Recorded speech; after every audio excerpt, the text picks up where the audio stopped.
众朋友，早早欢迎收看7月初3公司台记台早起新闻，我是林雅纯。新闻头期先来关心，宜兰的警方昨为着这苏澳港客行的活动，伫咧附近巡查的时阵，所传出烟泡饭店的工地有绕跑的移工，那像是惊互人查到，被黏咧水池仔内底，结果吐水死亡的意外。目前相关单位正在调查当中。 用铁片围起来的工地，咧翕的时拄好拢无人。宜兰县苏澳镇烟泡饭店第2期工程7月初2传出公安的意外，一个失联移工那想烦恼，互警察甲查到，所以秘伫咧工地地下室的扣水池，结果煞吐水死亡。水还未抽，所以讲下骹有水。无啦，本来拢抽好。啊，现在下骹够水。这有当时落雨天。 救援单位到现场的时，死者的遗体已经互人刷到1楼，也毋过其他那像嘛是违法请来的移工，拢无伫咧现场。包括宜兰县府劳工处、移民署等等单位，拢已经介入，当咧追查死者的身份，也有其他移工的下落，想要了解事故迄当时到底发生什么代志。他是一个行方不明的逃逸的外籍劳工这个部分依照规定，他有一些职业安全上的问题，那个雇主必须。 即刻通报治安署，再由治安署认定全责，我们再来处置。针对这桩意外，雇主已经有接案通报，也毋过移工的死因是单纯吐水，也是工地现场有公安防护的疏失，也佫有包厢敢有牵涉到非法请移工的责任，拢要待检警甲移民署进一步厘清。记者综合报道。 中联邮局一批沙拉油防检到低感的物质超过标准，地中市卫生局甲食药署已经去中联邮局来稽查，要求业者爱随落价回收。另外，卫福部也表示讲，这批油的原料伫咧4月出厂的时阵，检验拢合格，也毋过做出来油刷出问题，目前正咧调查因端。 日记真无奈，食品行业者透早就收到2大箱人客退货的大豆沙拉油，国内油品出现食安危机，由中联邮局供应予泰山福寿服务3间油品大厂的大豆沙拉油，即马互人通报有真侪款以及低含苯偏比超过标准，影响很大。这段时间的话，会比较短缺，较少人买啊。 目前统计有1300吨问题油已经销去门市业者，不过门市业者烦恼早就予消费者加落去啊。说我们家小朋友都是外面吃，所以我会担心他。这个是我忠诚的牌子，我那个麻油也用那个福寿的。 主要是最近会出了这个问题。根据了解，这批问题油是中联邮局的，检验发现配合315、115控诉的油，有苯偏比每公斤8.1微克，无符合咱国食品中污染物质甲毒素卫生标准，含量标准2微克。台中市卫生局嘛，伫7月初再起活动食药署针对中联邮局甲福寿服务油展开稽查，嘛通知中华县卫生局查核泰山企业，佮开始落来回收机制。食用油脂 制造业者是我们最关注，而且管得最严的一个食品业者，他一定要自主检验之外，我们有要求第三方验证。目前有共稽查到3年有稽查240家次，那在过去检验结果确实都是合格的。卫福部目前查清楚这批油的原料4月制造出厂的时阵检验结果合格，不过后续发现成品有各样原因，还搁咧查。这届影响的范围大，包含福寿的大豆沙拉油、健美芳油、服务油的叶康大豆沙拉油、平条油18公升，以及黄豆油，还有泰山的金酥奶脂油、沙拉油、环保剔烫沙拉油等真侪品项特定配合。你们也看到都没有在生产了，也停止出货。这是目前我们现在的营运方式，也等待主管机关这边来指示，看我们这边 后续检验合格的时候才会再开放。目前中联邮局回应会先控制风险，再搁查清楚责任，邀请专家协助，以上紧的时间把问题找出来做改善。记者采访报道。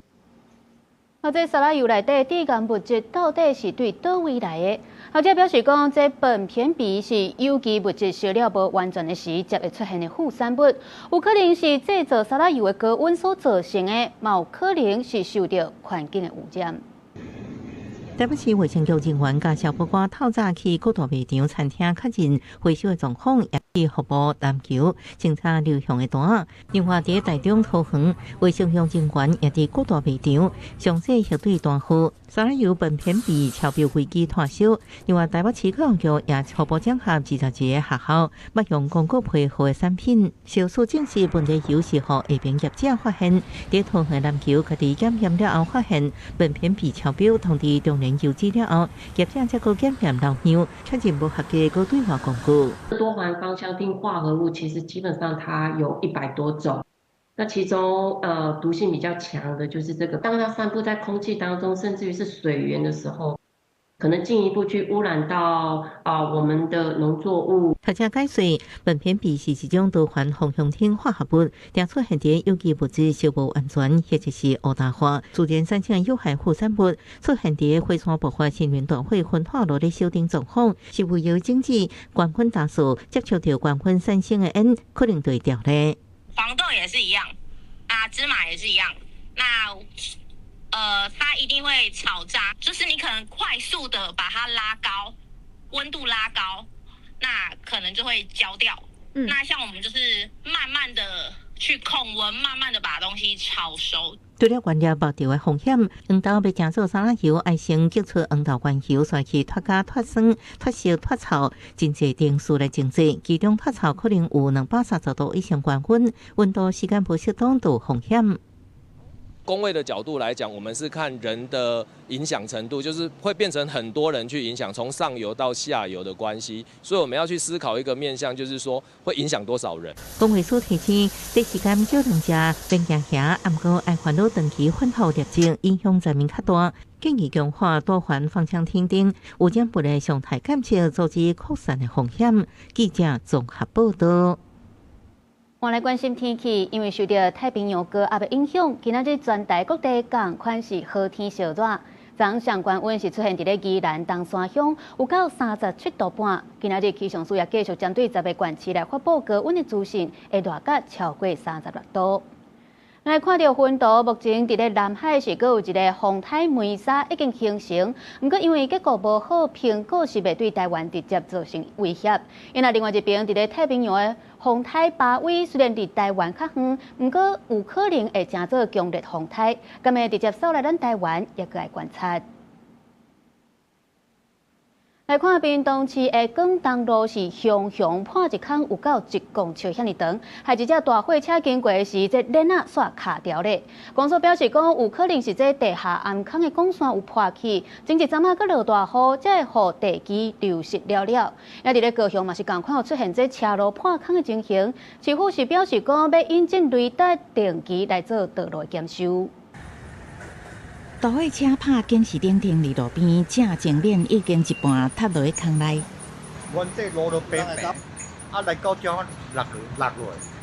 落我掉的，当作破链，我落来看，天坑。车未叮当，只好请吊车来救援。初2早起，屏东市广东路这个路段出现1公尺长的大坑，第四货车正前面卡伫坑内，无法度叮当，好在无人受伤。广东路的侧沟，那个跟连通到香海的一个连通管，因为产生那个断裂啊，所以导致那个雨水前几天雨水冲刷之后，让路面掏空。专家讲，淡马路大港车来回一直到南面会歹去，搁拄到落大雨，都可能水会渗入去，冲蚀变一大坑。车搁来回一直到，都会毁损塌去。高雄市进前原有类似的状况，市政府讲，淡马路下口真侪管线，地下水位原来会有起落，较会造成管线连接的所在走煞闭去。以高雄来讲，管线凸起造成地基冲蚀变一大坑是主要原因。除了定期派员检视，嘛都入探地雷达强化巡检。好大雨或台风之后，它可能2-3天道路下会有新的一些坑洞出现，这部分的确是比较难去预估的。经常性去检测的路段，我们都有做一些分级，并且去做追踪。市政府表示，机器当破土、暗坑破坑、水管脱落这个坑旁问题，等改善状况了后，再搁抠图铺路，会当减少车路真侪坑窟来情形。目前已经修好304位可能变大坑的地下坑洞，因过主要锁定伫管线流过路段，未来原来会伫落雨了后出现坑洞较侪路段，来做巡检的热点。记者采访报道。今仔日的报纸写啥物？先来看《中国时报》。有跨国的毒品集团对泰国寄来一包零件干，内底竟然是藏大麻的毒品。检警抓到2个嫌犯上班，嘛查扣拢总6公斤，价值上千万的大麻。再来看《自由时报》，和中国的间谍丁小虎吸收60机密的陆军司令部战备训练处的退役中校王文和，被判刑7档。航空飞弹指挥部退役中校谭俊明是判7档2个月。因那陆军装甲兵指挥部的现役士官长李丰克是判刑6档。落尾是联合报，行政院会通过要开放有孙cụ济的劳工会当自愿提交退休金，嵌入去劳退薪资个人专户，上紧7月底实施。好，即马要开放cụ济的劳工会当自愿来提缴甲提早结清退休金的方案，或者劳工会当享受到薪资的投资收益甲省税金的优势。毋过，就有劳工团体是认为讲，这提早结算退休金的方案，就要透过劳资协议，所以建议就要列入去法律内底保障劳权。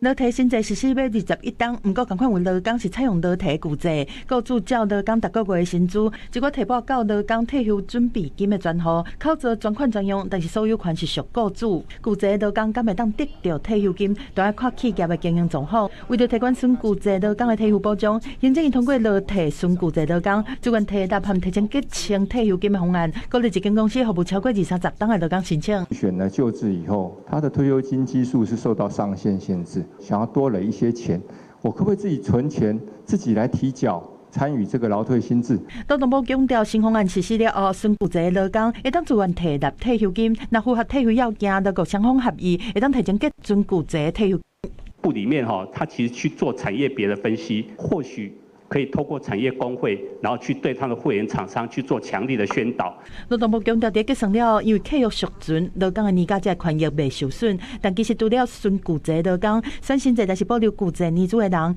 在劳动契约遵守的期间，嘛当经过劳国双方协议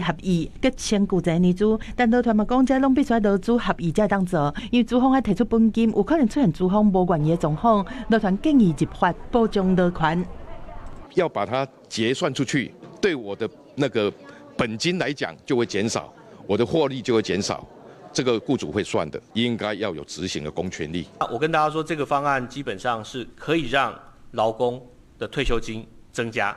然后雇主不用再更多的负担。劳动部长王新汉强调讲，这摆针对孙cụ济劳工的新方案，唔免经过立法院的修法，只需要修正劳工退休金条例施行细则，在预告了后，有可能在7月底进前就当实施。记者综合报道。考虑到台湾的经济成长率、甲消费者物价指数拢增加等等的因素，行政院会是通过116年军公教员工待遇提升方案，包含专业加级、主管职务加级拢加2000，抑阁有通案要调薪水4%。整体范围包含着军公教人员、技工、工友，抑阁约聘人员大约72万人。民生物价持续升悬，薪水管袂府通货膨胀。行政院考虑台湾经济成长率比全球也甲主要经济体较好，以及民间企业平均的薪资甲最低工资持续成长。行政院确定116年军公教员工待遇提升方案，整体调幅非主管职伫9.98%至5.88%中央，主管职上悬调幅会达到11.56%。包括专业加级、主管加级调升2000之后，以及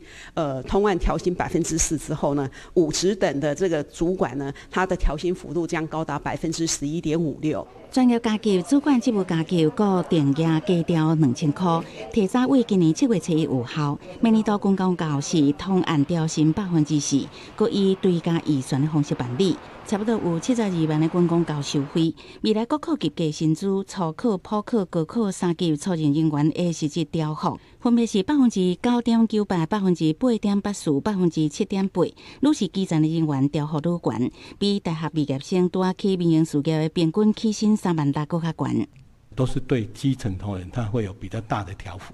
好，那我们先把这个基础做大以后，分母做大以后，会接着用4%再往上再调，所以它这个调整的幅度的效应就会更大。大教参加真侪个教师工会虽然肯定，不过嘛点出调幅比例保守，未改变公教人员留在困境恐惊有限，有助于缓和大家离开这一个职场的那个状况。但是你要说能不能完全留才、改善留才的状况，我觉得这个还是有待努力的这样。根据行政院人事行政总处的资料，军公教最近5届调薪，第100年、107年各调整3%， 111年、113年各调整4%， 114年3%。是不是烦恼调薪方案了后，和通货膨胀更加严重？人事总处是讲，通货膨胀形成的原因复杂，不是单一的因素造成的。历年调薪主要是考虑消费者物价指数，英国调薪原来是对通货膨胀无真明显的影响。记者采访报道。国际消息来关心俄乌战争，这乌克兰是个指控罗西亚对基辅发动无人机飞弹的空袭，至少造成25个人死亡。原来乌克兰嘛强调讲，因为破坏罗西亚的补给，阻挡这罗西亚兵力调动。伫进前飞弹的攻击，大多数拢互乌克兰的防空系统烂炸成功了后，罗西亚找伊暗时的新一波攻击，是带着乌克兰首都基辅顶5个地区的目标。乌军嘛一直用同款的手法去轰炸罗西亚后壁的基础设施，和往两军接战地区补给的路线，特别是克里米亚半岛。外电报道指出讲，罗西亚对后壁对克里米亚的陆海空补给路线，就算无完全互乌克兰的无人机切断，嘛因为想接空袭严重受阻。Але ми вже бачимо, наприклад, на півдні деякі ділянки фронту, де російська піхота із-за того, що логістика зруйнована, рухається 30 кілометрів пішки для того, щоб зайти на позиції. 俄军是持续向顿涅茨克的堡垒地带推进，迪波克罗夫斯克和康斯坦丁尼夫卡西克里亚持续施压。根据基辅独立报和美国战争研究所的分析，俄军当想要对东南两边甲康斯坦丁尼夫卡围起来。若是这条防线失守，唔会当创俄军在顿涅茨克的防御体系，无可能进一步威胁后勤补给线。到底双方互相拢有一寡升级的时阵，俄罗两国的民意对战局和经济前景的看法嘛出现变化。当其中追踪罗西亚民众对经济看法的盖洛普民调公司上新的数据显示讲，罗西亚成年的民众对经济前景悲观的比例，20年来是第一摆超过乐观的人，对军方的信心嘛对开战初期的八成，那个无情的66%。And this year, 6 in 10 adults said they're getting worse. That's up more than 20 points in a single year. It's also the first time more than half of Russians have ever expressed pessimism in any year going back more than 2 decades. 另外，乌克兰方面的民意在开战几年来有真大的变化。盖洛普的调查显示讲，2022年主张拍落去的比例是超过70%，但目前敢若剩26%。主张较紧和谈结束战争的人是对开战初期无到1%，即嘛是已经大大增加到目前的66%。公司新闻7家人编译。缅甸的军事政变已经满5冬，到今这内战是也未停歇。根据上新的统计显示，冲突到今是已经造成超过10万人死亡，是亚洲目前伤亡上惨重的这个战争，也是全球第2大的冲突地点。冲突监测机构补充冲突地点和事件资料。第7伊表示讲，缅甸对2021年发生军事政变引发内战以来，全国伫冲突内面死亡的人是高达100114个人，遮尔济。虽然目前无缅甸官方的统计数字，而且各方的估算拢差真济，但是分析家普遍拢认为讲，这场5年的内战是亚洲上致命的武装冲突，而且内战搁在持续，死亡的人数嘛搁一直继续在起哩。阿姑冇做啊！ဘယ်လိုအားကိုးရတော့သူတို့ကဘယ်တေကုန်ကြပြီလေ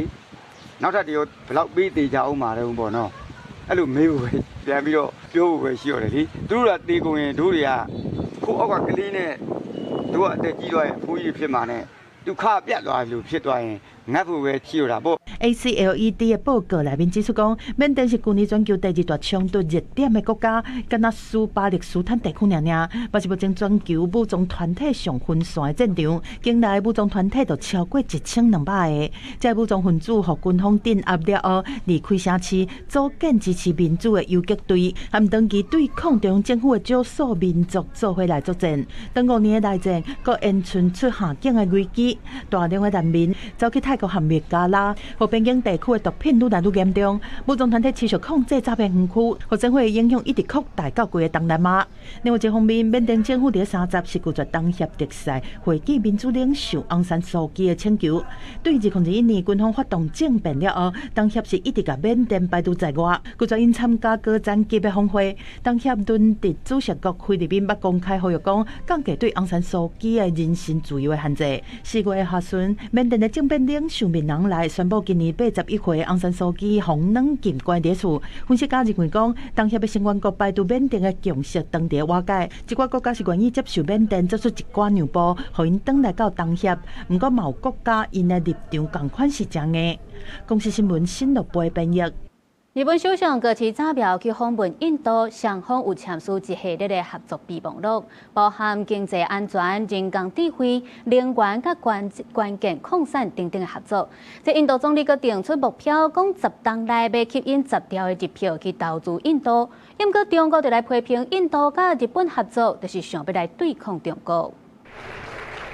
日本首相高市早苗就任了后头一届访问印度，初二甲印度总理莫迪进行双边会谈，两个人搁较伫联合记者会顶头以兄妹互相称呼。莫迪设定目标，希望未来10年会当吸引10条的日票去印度投资。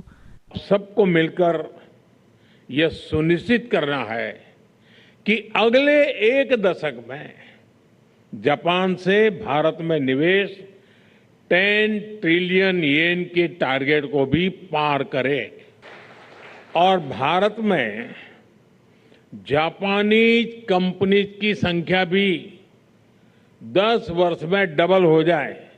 这主要是高市早苗就任了后头一届访问印度，超过150间日本企业有对去，双方初二签署129项合作备忘录。这届峰会就创造125亿美金的投资承诺，而且印度日本双方合作领域主要有3大核心，包括深化经济安全、扩大国防甲科技合作，同时也强化能源供应韧性。高市早苗初二搁再提出一直推動的自由開放的印度太平洋戰略。日本とインドは地域を支える二大民主主義国家として法の支配を堅持し、いかなる威圧にも屈することなく、自由を守り、繁栄を作り、そして未来を切り開くためにより一層連携を深めてまいります。这项10年计划唔但深度结合印度市场战略，甲日本的先进技术资金，佮较伫个国际地缘政治甲经济局势之下，为双方打造全面战略友part关系。也毋过，中国外交部批评高市早苗开放印太战略真正的目的，其实是要对抗北京。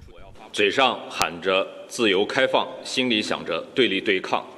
这样名不副实的理念，与地区国家求和平、谋发展、促合作的共同心愿背道而驰。也注定不会得到真心认同。高市早苗自去年11月发表台湾有代志相关的谈话了后，中日关系已经变作是1970年建交以来上歹的程度。这届印日峰会深化关键矿物甲供应链去中国化的合作，佮较直接揪到北京敏感的神经。公司新闻景元庆编译。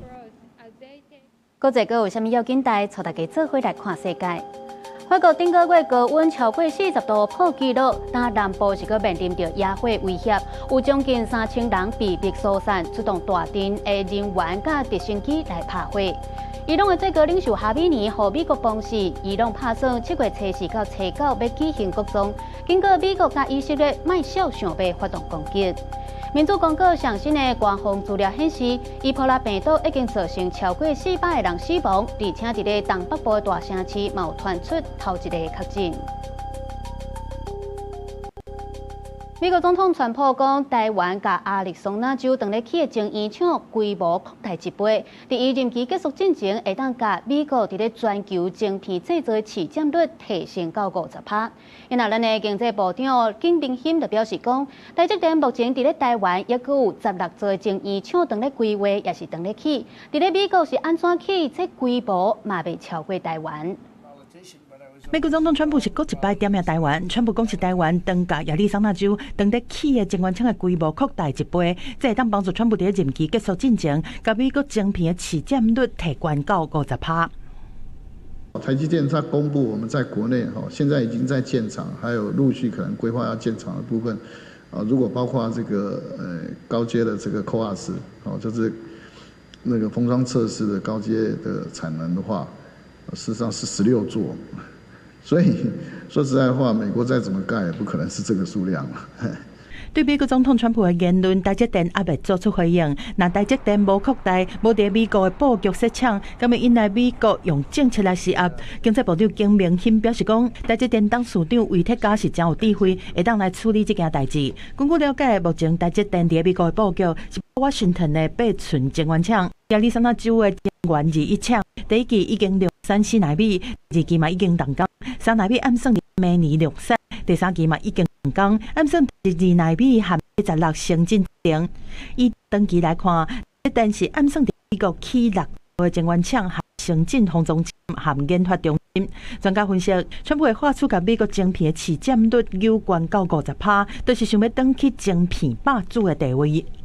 以后美国就是世界上最强的半导体国家，有了台积电，有了马斯克的Terafab， 有了 Intel， 你们台积电就给我闪一边去。专家认为讲，照台积电目前的制定技术，免烦恼对 Intel 也是日本、韩国等半导体业者的竞争，是要烦恼美国敢会透过政策来施压。美国若要望台积电，不如望马斯克的 Terafab 计划，确实若成功量产，按算会到当年1000亿到2000亿粒的晶片产量，超过台积电伫台湾的产量。记者综合报道。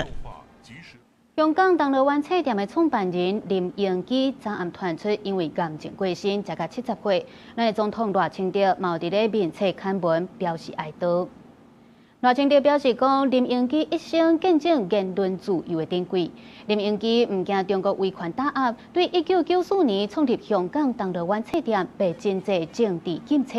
伫咧2015年，佮发生伊的员工失踪，过当年林荣基本人嘛，互中国的公安抓去。伫2019年，林荣基才来到台湾，重新佮开铜锣湾册店。前总统蔡英文嘛，要去参访，肯定林荣基对香港人权也佮有自由民主的坚持。行政院的政委兼经贸办的总谈判代表杨定年，牵涉到霸凌副总谈判代表颜慧欣，已经去予总统府下令免职。外界就咧关注，这行政院敢会主动甲调查报告送去监察院？这行政院是强调讲会全力来配合调查。因内人事总处也证实讲，这杨定年依法也是会当来申请恢复领退休金。行政院政委兼经贸办总谈判代表杨定年，因为牵涉前经贸办副总谈判代表颜慧欣遭到这场霸凌案，总统府初暗时发布总统令免职。检察院强调，经贸办记涉这场霸凌案已经伫4月2日立案调查，目前一直在调查当中。外界关心政院是不是主动将调查报告送到监察院？行政院的调查报告也已经有展现了非常明确的态度了，我们现在全力配合监察院的调查。杨定年嘛，2摆透过声明否认霸凌，也无外度采取法律方式。另外有30位经贸办同事共同声援杨定年。暗过伫杨定年被免职了后，颜慧欣的老爸前财政部长颜庆忠出声明指，杨定年讲颜慧欣是由伫推荐政治 OTN 的讲法是混淆视听，爱搁较公正调查。我们看到严前部长他的声明，那真的感同身受那能够感受到他的痛心。整个行政院危机处理是0分是荒腔走板，特别是对于专章昨天职场霸凌专法的上路，我更认为是一大讽刺。颜庆忠认为，将颜慧欣无完成职业者做国家制度才是现公道。杨定年伫霸凌案成立了后被免职，是不是还会用领给退呢？这次他离开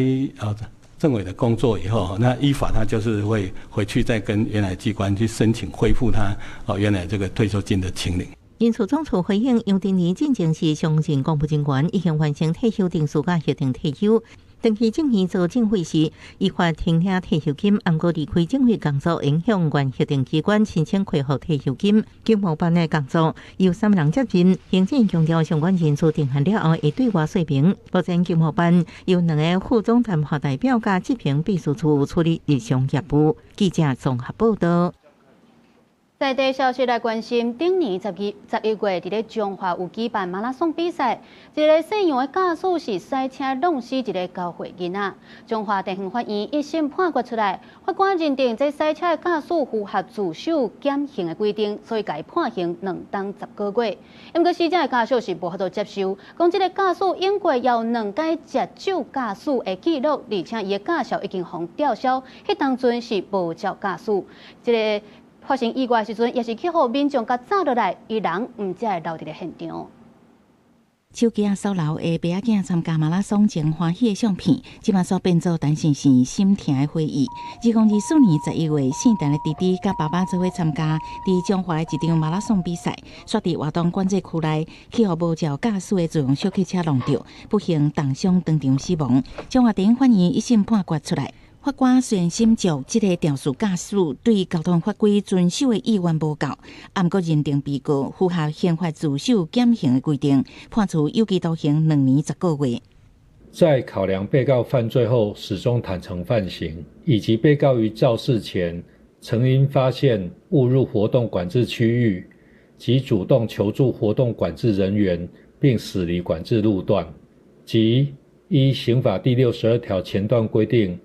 减轻其刑。知影判决结果，姓陈弟弟的爸爸讲，亲人忍受无度承受的痛苦。伊即支姓杨驾驶因过有2届啉酒赛车记录，驾照嘛已经互吊销。迄天无照赛车走入管制区，搁一面卡手机啊，一面赛车，无注意到头前的状况，毋知发生意外。代志发生了后，也是互民众抓落来，再留伫现场。那就是因为好在当时人那么多，他躲不掉，他是被拦下来的。那留在现场。这个不是义务吗？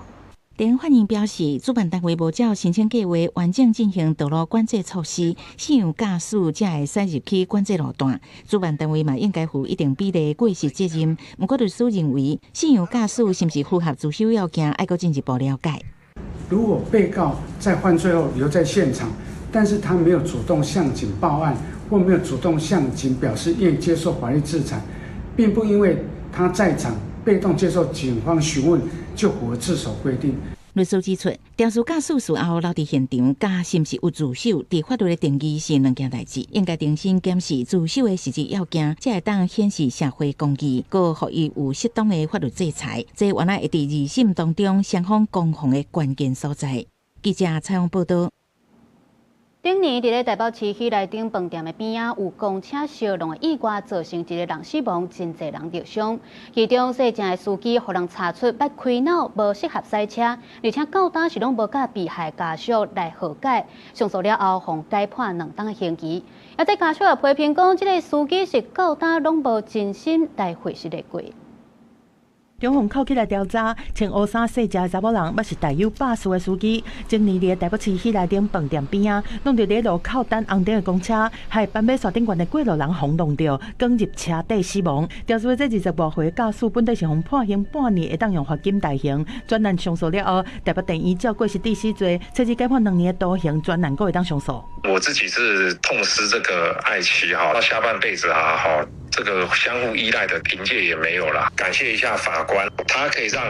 这个所谓漫不经心这些在路上横冲直撞的驾驶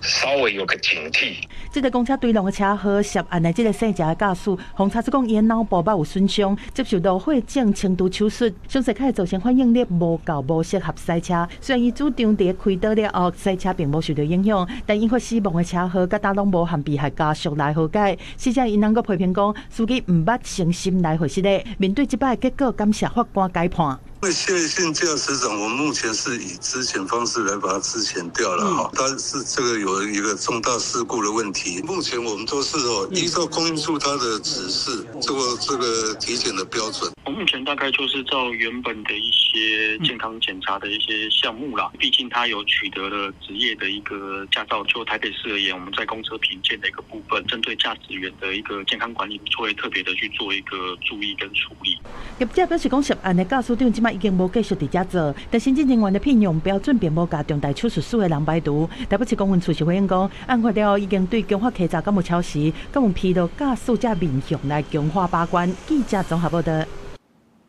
30天来已经刷为6间的高雄凤山青年夜市啊，最近佮传出因为土地去卡到大南埔千川的道路用地，有100多担就爱刷位。这市府煞是拢无通知，店家嘛是看到工程的机具，才知影讲爱伫咧7月底进前刷好势。经过紧急协调，即马市府是答应讲会先甲因斗找所在来安置，互因一寡时间来做准备。摊商拍开后斗，甲做生意的物件一项一项搬落来，准备下暗开大营。不过这个大头可能搁免2个月，又搁爱刷几啊。顶礼拜市府新工处雄雄在工程机械来洪水青年夜市车坑，摊商感觉奇怪，一问才知影，大南埔千川的道路用地按算8月要动工，夜市爱外规有100多担摊商卡着用地爱对地刷规，已经搬3届优先时空，大概刷规除了无法度做生意以外，搁爱开钱订看水看电，实在无奈。一摊至少都要花3万到数十万，因为我们每一次的建筑成本，还有每一次场地的规划都不同，所以不是一台车子下去场地就可以开始卖，一定是来不及的啊！怎么可能来得及？对啊，而且这边如果你不搬走的话，也怪手把你夹夹的，你这边的东西，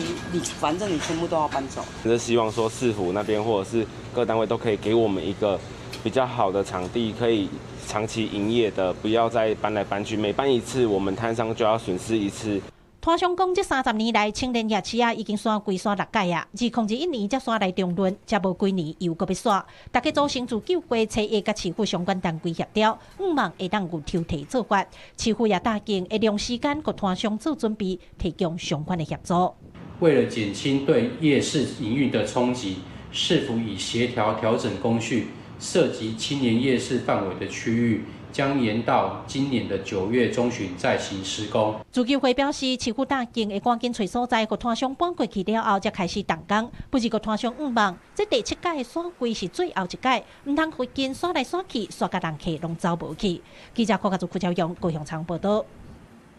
卫福部拍算要推动癌症患者点厝化疗，不过台湾癌症基金会的调查发现讲，有要甲8成的患者表示无愿意。除了是烦恼无住院，就无保险理赔，嘛是惊讲发生紧急的状况无在调处理。也即卫福部长赵宗良是强调讲，会选择较安全的药啊，而且嘛要病人愿意放心才会来做。医院专台欠护理人力的情形，卫福部计划推动癌症的患者的居家化疗，上近今年底实施。不过，台湾癌症基金会上新的调查显示讲，有要8成着癌的人，就算是经过医师的评估，同款是无愿意伫厝来化疗。内面40岁到59岁的族群意愿上低，9成以上的癌友烦恼发生紧急状况无法度处理，要9成烦恼欠医护资源，7成6认为商业保险未赔。伤保的时候呢，通常是住院才理赔。那这个治疗的这个医护的这个照顾，场域换了到家里，那常常在这种状况之下呢，伤保它可能就不理赔了。医师表示讲，因为医疗科技快速进步，这些癌症的治疗已经会当伫门诊甚至是居家来进行。过去胃癌、食道癌这病友会使用红叫做是牛奶罐的5FU 炸色素液化疗药啊，登去厝住，过1-2天才登去病院拆掉。但是所有的癌、所有的化疗药啊，拢适合居家治疗。起泡性的化学治疗药物，它要是外漏，那滴到皮肤或者渗到皮下组织里面，那个皮肤是会溃烂的。这类的药物就危险性就相当高。皮下人工血管不是我们一般在这个周边血管打的，那确保它比较不会漏针等等这些情形之下才会实施，所以大家不用过于恐慌了。就总统强调讲，健保初步的规划并不是以癌症来做限制，是优先选较安全的药物，而且在病人愿意放心的状况之下来实施，提供民众加一种治疗的选择。记者综合报道。清大建筑系团队进前去澳洲发表研究的成果，因利用偏黑的蚵仔壳甲死去的酸蚵蛋来做人工鱼蛋，推动服务，也佮有推动在地居民共同来参与。这项成果是互比利时甲丹麦将有兴趣，也有签署备忘录来到偏蚵实地考察。配合真济蚵壳甲死去酸蚵蛋切肉刷链，以前是海洋废弃物即马正做生态助手，伫成功在学术性的研发之下，正做创新的循环材料，用3D 列印做刷链生态蛋，透过真济空盘构造提供酸蚵条例，甲正做细菌的生态空间，进一步深化多数循环经济，甲生态复育。它的结构要非常稳定。不会被海流冲走，可以让鱼虾在这边浮游。因为要插枝，所以要有很多洞。未来这些研发成功，也可以变成生态教育。大家浮潜的时候到水下，也可以看到这一些跟生态共存共荣的一些状况。平和就好，渔业文化已经失去功能，不过即马有创新循环材料，好身躯并列，也好就好文化各一摆复兴，也为未来平和新市坡的观光有一个助力。把传统的石斛转换为新形态的石斛，然后用我们设计的构法、跟我们设计的系统，还有这些循环材料，然后把它放置在旧石斛旁边，修复的同时又有一些更加亲人的节点。整个海洋生态已经有一点浩劫了，那我们用这个计划来把它转化为观光，然后一些游程的一些算是做成一个环境教育。这个方面来讲，澎湖乡亲是很期待。创新循环建材对于海洋复育甲文化复兴有帮助，延续好平和老厝甲起新主题。不过老顺人教授呼吁，集团建材不是环保的第一选择，人类爱适时限制起厝，才是甲生态保持平衡上好的方式。记者综合报道。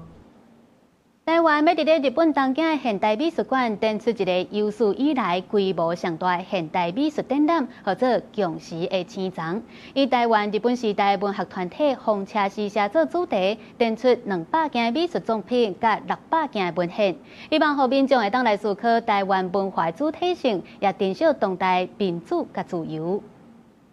历史甲咱牵相画，亲像风车芳袂煞。这首诗合作天星伴共时，是要向台湾的文学社团风车诗社致意。风车诗社伫1933年成立，当时的成员有台湾人，也有日本人，嘛进一步连接当时前卫的艺术。台湾有7展团队规划现代美术的展览，要以风车诗社为主题，去日本展出200件相关的美术作品，甲600件文学、音乐甲戏剧等方面的历史文献。还原这个台湾在日治时期这些艺术家如何的努力，如何去反省，家己，是什么人？现在的台湾民主不是理所当然的，必须回头去看过去台湾努力过了什么。虽然是讲日本统治，但是咱的作者也会当用伊非常自由的想法，伊的思考方式去表现着伊的感想。对这个以后，这个少年人追求这个自由，甲表现家己的这个作风的时阵，我是感觉真有影响。主办单位希望这届的展览会当让民众透过风车诗社诗人的目睭，了解这个艺文大师伫台湾1930年代战争的时代是安怎思考台湾的主体性甲行界的交流。过去真的没有出现这么大的一个展览啊，在东京都现代美术馆。那是100年前在台湾这么进步。主办单位表示，展览打算伫9月至12月在日本办，嘛会伫台湾举办讲座，让台湾的民众嘛会当了解1930年代台湾战争的文学甲艺术。记者季玉记、谢桂玲台北报道。第37届团结金曲奖公布入围名单，屏东恒春建城150周年的纪念专辑《春城小唱》，这届是入围作词、编曲、演唱等等7项大奖。长期打拼咧传承原住民谣的国宝张日贵得到音乐类的特别奖，也有入围最佳演唱奖。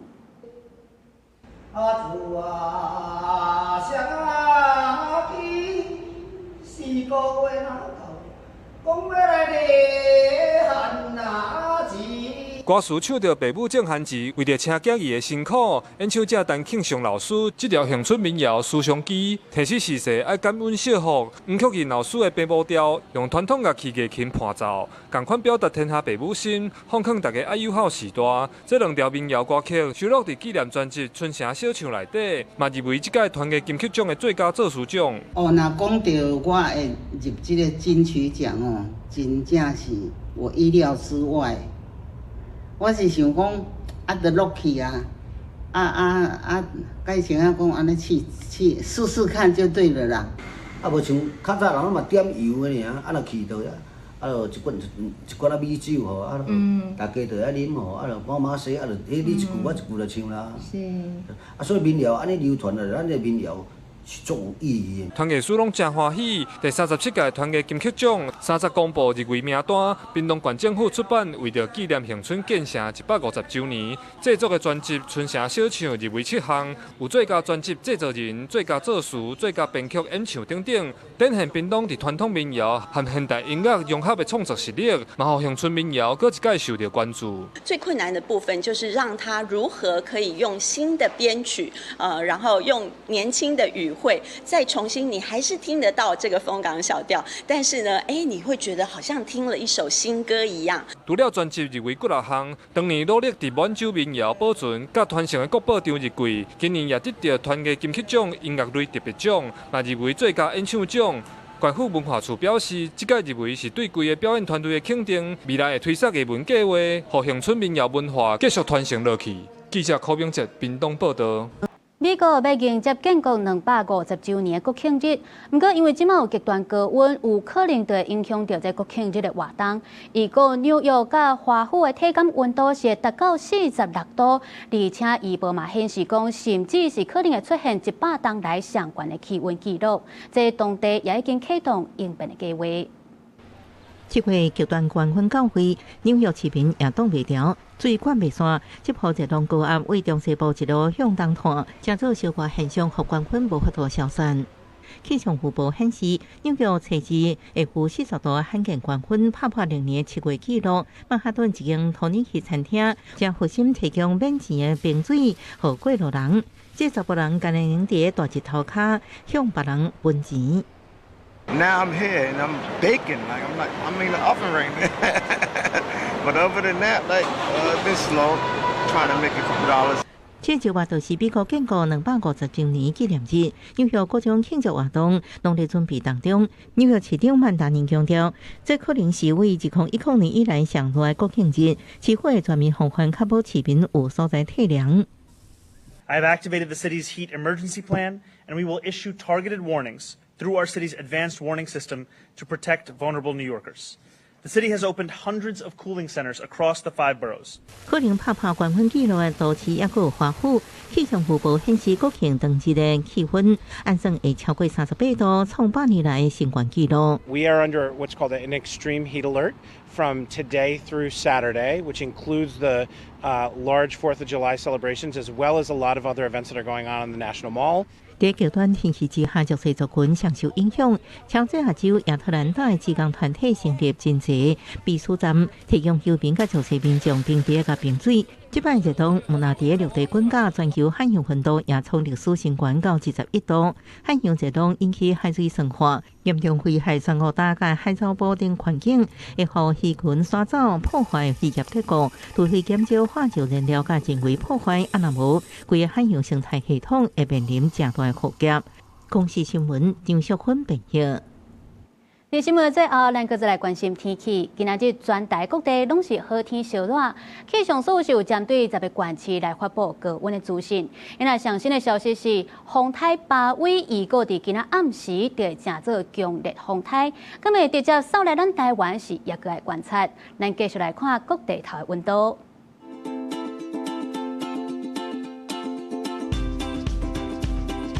北部地区26度至35度。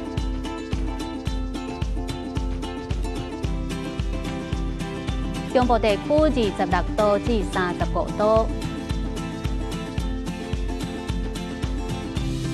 南部地区26度至36度，东部地区26度至33度，外岛地区27度至32度。预估未来3天的气象。